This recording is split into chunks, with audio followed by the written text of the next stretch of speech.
बहुत से लोग सवाल करते हैं कि आखिर कबीर साहब किस प्रकार का संदेश देने के लिए इस संसार में आए। पहले तो ये समझ लो कि कबीर साहब किसी जाति विशेष, किसी धर्म विशेष, किसी वर्ग विशेष को संदेश देने के लिए यहाँ नहीं आए।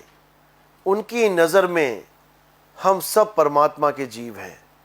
उनकी नज़र में एक परमात्मा की संतान है। उस एक परमात्मा को याद दिलाने के लिए कबीर साहब इस संसार में आए और सबको एक सा ही उपदेश दिया। ये नहीं कि हिंदुओं को बोला राम राम जप लो और मुसलमान को कहा अल्लाह अल्लाह जप लो, बिल्कुल नहीं। वो तो ये कहते हैं भाई रे दो जगदीश कहाँ से आया। जब हिंदू मुसलमान लड़ने लगे, झगड़ा करने लगे कि हमारा राम बड़ा हमारा अल्लाह बड़ा, तो कबीर साहब ने समझाया कि भाई राम और अल्लाह दो नहीं है। जिसको तुम दो मान बैठे हो वो एक ही शक्ति है, लेकिन उसको नहीं जान पाए लोग। इसलिए कबीर साहब ने सार शब्द यानी एक नया नाम दिया उसको। अगर राम और अल्लाह करते तो फिर यही झगड़ा हो जाता। हिंदू कहते कि हमें अल्लाह नाम नहीं चाहिए, मुसलमान कहते हमें राम नहीं चाहिए। तो कबीर साहब ने ना अल्लाह यूज किया ना राम यूज किया। नाम दीक्षा के वक्त उस संदेश को सार शब्द रूप में, सार शब्द के नाम पे उसको दान में दिया, जिसकी महिमा कबीर साहब ने गाई परमात्मा की।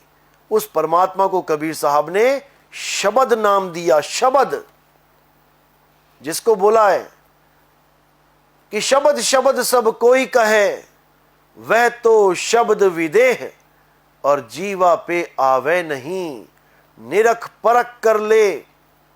यानी शब्द शब्द सब कोई कहे, परमात्मा का तो किसी को पता नहीं चला कहां है कैसा है, लेकिन शब्दों को पकड़ के बैठ गए। ध्यान देना इस बात पे, किन शब्दों को पकड़ के बैठ गए? जो शब्द अक्षरों से बनते हैं। जैसे राम, तो कैसे बना राम? र आ का डंडा और म, दो अक्षरों को जोड़ के एक मात्रा लगा के राम बन गया। अगर इसको अलग अलग कर दे र और म, तो ये अक्षर कहलाते हैं। जब इसको इकट्ठा कर दिया राम, तो ये शब्द कहलाता है।